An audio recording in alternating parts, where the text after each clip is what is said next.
నమస్తే, welcome to our channel. నేను సంప్రియ. ఈ రోజు మన ప్రముఖ సీనియర్ జర్నలిస్ట్ బాలాజీ గారు ఉన్నారు, వారితో మాట్లాడదాం. సార్ నమస్తే. సార్, మనం చూసినట్లయితే జగన్ గారు మేనిఫెస్టో రిలీజ్ చేశారు. ఇప్పుడు కొత్తగా మళ్ళీ చంద్రబాబు నాయుడు గారు మేనిఫెస్టో రిలీజ్ చేశారు. ఇది ఎలా చూడాలి సార్? మొన్న మనం జగన్ మేనిఫెస్టోని అనలైజ్ చేసుకున్నాము. ఆయన ప్రధానంగా పెద్ద మార్పులు లేవని చెప్పాలి. 2019 మేనిఫెస్టో ఏదైతే ఉందో నవరత్నాలు, దాన్నే అటు ఇటు మార్పులు చేశాడు. అంటే చిన్న చిన్న, ఫర్ ఎగ్జాంపుల్ ఇప్పుడు పెన్షన్లు ఉంటే 1000 రూపాయలు పెంచుతానన్నారు. ఆల్రెడీ ఇప్పుడు 3000 ఇస్తున్నారు. అయితే అది 2028లో 500, 29లో 500 ఇస్తానన్నారు.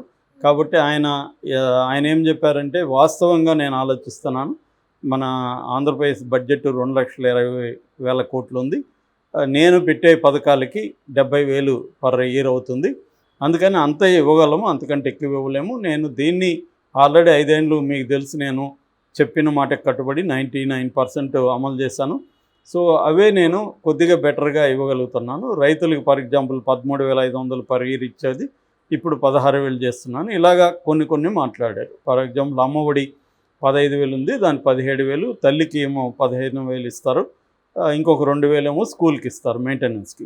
సో అటువంటివి చేశారు తప్ప ఆయన పెద్ద మార్పులు చేయలేదు. అదే సమయంలో చంద్రబాబు మీద కూడా ఆయన కొన్ని మాట్లాడాడు. చంద్రబాబు అనేక హామీలు ఇచ్చేస్తాడు, అది చేయలేదు.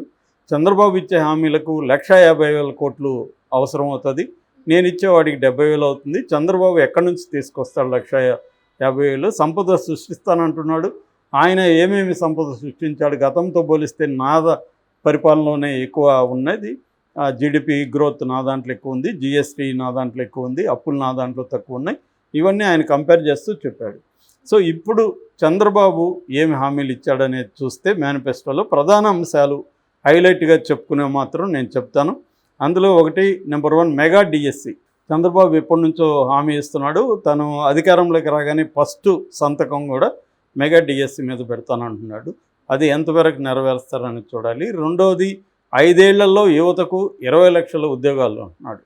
అంటే 5 ఏళ్లలో అంటే 4 లక్షలు పర్ ఇయర్ ఇవ్వాలి. ఇది కొద్దిగా ఇబ్బందిగా ఉంది, అంటే నమ్మశక్యమా అనిపిస్తూ ఉంది. ఎందుకంటే ఎక్కడి నుంచి వస్తాయి అన్ని ఉద్యోగాలు, ఎక్కడిస్తారు? మరి ఇది గవర్నమెంట్ సెక్టర్లోనైనా ప్రైవేట్ సెక్టర్ కూడా కలుపుకొని చెప్పారా అనేది డీటెయిల్స్ లేవు. గవర్నమెంట్ సెక్టర్లో అయితే అసాధ్యం ఇది. ఎవరు కూడా 4 లక్షల ఉద్యోగాలు పర్ ఇయర్ ఇవ్వలేరు. అసలు చంద్రబాబే గవర్నమెంట్ ఉద్యోగాలని తీసేసిన వ్యక్తి ఎవరంటే చంద్రబాబే. ఎందుకంటే అతను దాన్ని ఏమంటారు, కాంట్రాక్ట్ ఉద్యోగ వ్యవస్థను తీసుకొచ్చింది చంద్రబాబు బలంగా. ఇవాళ అటువంటి ఉద్యోగాలు ఇవ్వాలన్నా కూడా సాధ్యం కాదు. ఎందుకంటే ఉద్యోగాలు ఇవ్వడం ఒక పరిస్థితి అయితే వాళ్ళకి జీతాలు ఎక్కడి నుంచి ఇస్తారు? ఇప్పటికే రిచ్ స్టేట్ అనుకునే తెలంగాణలోనే నెలల్లో జీతాలు ఇవ్వలేకపోయారు. అటువంటిది ఆంధ్రప్రదేశ్ కొంత స్ట్రగులింగ్ స్టేట్ అది. సో దానికి ఎక్కడి నుంచి ఇస్తారో తెలియదు. మొత్తానికి 20 లక్షల ఉద్యోగాలు. దివ్యాంగుల పెన్షన్ 6,000 చేస్తున్నారు. ఇది కూడా ఎంతవరకు పాజిబుల్ అనేది చూడాలి. 18 ఏళ్ళు నిండిన ప్రతి మహిళకు ఆడబిడ్డ నిధి కింద 1,500 ఇస్తూ ఉన్నారు. ఇది కూడా కొంత ఇది ఉంది. అంటే దీంట్లో మళ్ళీ ఇప్స్ అండ్ బట్స్ ఉంటాయి. కండిషన్ సప్లై అని చిన్న ఇది పెడతారు కదా మామూలుగా కంపెనీస్, దీంట్లో అది కూడా పెట్టలేదు, కానీ మనం ఊహించుకోవాలి అది ఉందని.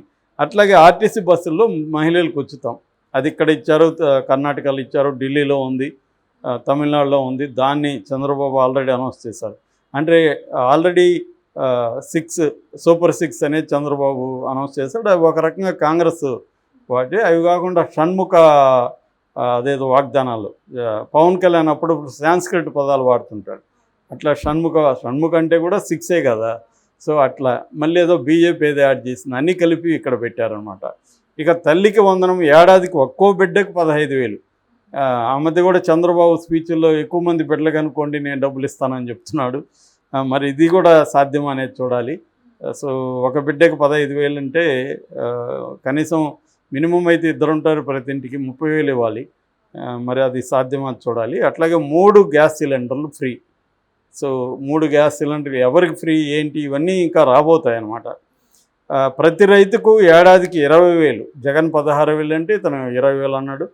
వాలంటీర్లకు గౌరవ వేతనం డబుల్ చేస్తున్నారు. వాలంటీర్ల వ్యవస్థని ఒకప్పుడు వద్దన్నారు, మళ్ళీ ఇప్పుడు వాలంటీర్ వ్యవస్థకి నేను 5,000 కాదు 10,000 ఇస్తానని చెప్తున్నాడు. బీసీలకు 50 ఏళ్లకే పెన్షను.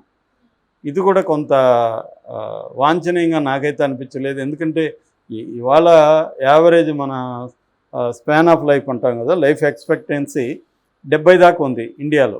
68 నుంచి 70 దాకా లైఫ్ ఎక్స్పెక్టెన్సీ, అంటే 70 ఏళ్ళకి కూడా యాక్టివ్గా ఉంటున్నారు మనుషులు.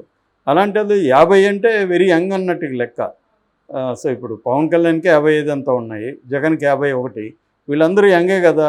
ఇప్పుడు జగన్కి ఊహించుకోండి, జగన్ బీసీలో ఉంటే పెన్షన్ వస్తుంది 60,000. సో ఇది ఎటువంటి అవసరమో మరి అర్థం కాలేదు. బీసీ రక్షణ చట్టం ఇది మంచిదే. పేదలకు 2 సెంట్ల ఇళ్ల స్థలం అది కూడా మంచిదే. తర్వాత నాణ్యమైన ఇంటి నిర్మాణం, ప్రతి ఇంటికి ఉచిత tap connection okay. Poor to rich పథకం అన్నారు. దీనికి అంటే పేదల్ని ధనవంతులను చేస్తామని, ఇది ఎలా చేస్తామనేది మళ్ళీ చెప్తారు. చేనేతకు 200 యూనిట్లు, మరమగ్గాలు ఉంటే 500 యూనిట్లు కరెంట్ ఫ్రీ.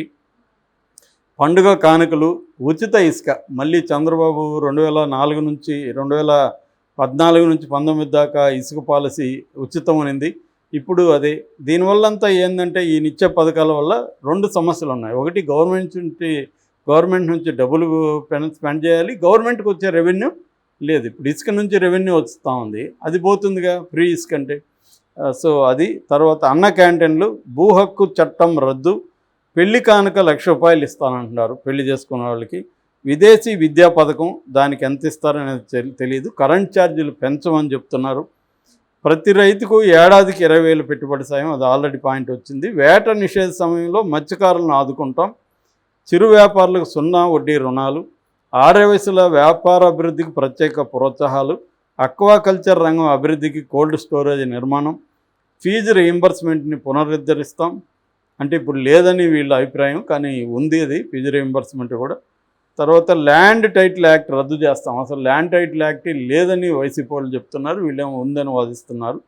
ఇది బేసిక్గా. అంటే దీంట్లో ఉన్నది ఏంటంటే బేసిక్గా ఇంతకుముందు చంద్రబాబుని ఆల్ ఫ్రీ బాబుని పేరు పెట్టారు వీళ్ళు.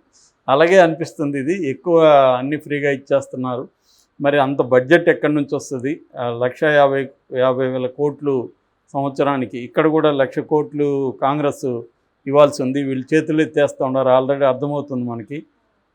ఇక్కడ ఆల్రెడీ కర్ణాటకలో చేతులు ఎత్తేసారు. ఎవరు కూడా ఇవ్వలేరు ఇంతంత ఉచితం. మొన్నటి వరకు ఉచిత పథకాల వల్ల ఆంధ్రప్రదేశ్ శ్రీలంక అయిపోతుందని ఇదే తెలుగుదేశం విపరీతంగా ప్రచారం చేస్తారు. శ్రీలంక అయిపోతుంది, వెనుజులా అయిపోతుంది అని పేజీలు రాశారు. గంటల సేపు డిస్కషన్ పెట్టారు. మరి ఇప్పుడు ఈ పథకాలకి శ్రీలంక అయిపోదా, వెనుజులా అయిపోదా ఆంధ్రప్రదేశ్? ఇది వచ్చి అడిగితే ఏమని చెప్తున్నారంటే సంపద సృష్టిస్తామని చెప్తున్నారు. సంపద సృష్టించడం అంటే ఏంటి? ఏం చేస్తే సంపద గాల్లో ఇలాగా మ్యాజిక్ చేస్తే ఏమన్నా వస్తుందా? రాదు కదా. సంపద సృష్టించడం అంటే ఏంటి? ఈ వీళ్ళు చెప్పే సంపద సృష్టి అంటే అనేక కంపెనీలు తెస్తామంటున్నారు. కంపెనీలు రావాలంటే కూడా కొన్ని ప్రీ రిక్విజిట్ ఉంటాయి. అంటే వాళ్ళకి రోడ్లు ఇవ్వాలి, ల్యాండ్ ఇవ్వాలి, కరెంట్ ఉండాలి, వాటర్ ఉండాలి. ఇవన్నీ ఇస్తే ఆ కంపెనీ వస్తుంది. రెండోది, ఆ కంపెనీకి సంబంధించి వాళ్ళు వేరే విషయాలు చూసుకుంటారు. అంటే తమ ప్రోడక్ట్కి ముడి సరుకు దగ్గరలో ఉందా, దాని తర్వాత సప్లై చైన్ ఎలా ఉంది, డిస్ట్రిబ్యూటర్ నెట్వర్క్ ఎలా ఉంది, ఇవన్నీ కూడా వాళ్ళు ఇవన్నీ చూసుకొని కదా కంపెనీ పెడతారు. కంపెనీ పెట్టాలి, అది డెవలప్ అవ్వాలి. దాంట్లో నుంచి సంపద ఎక్కడి నుంచి మనకి ప్రజలకి రావాలి, అది ట్యాక్స్ రూపంలో. వాడికి వచ్చిన సంపద పంచడు కదా. సో ఇవన్నీ ఉంది. ఇది లెక్కల్లో చెప్పగలగాలి. నేను 14 ఏళ్ళు ఉన్నాను, 14 ఏళ్ళకు ముందు ఇంత జీడిపి ఉన్నింది ఆంధ్రప్రదేశ్లో, నేను వచ్చినాక ఇంత జీడిపి పెరిగింది, ఇంత జిఎస్టీ ఆదాయం వచ్చింది, ఇవన్నీ చెప్పగలిగితే సంపద సృష్టిస్తామని చెప్పడానికి.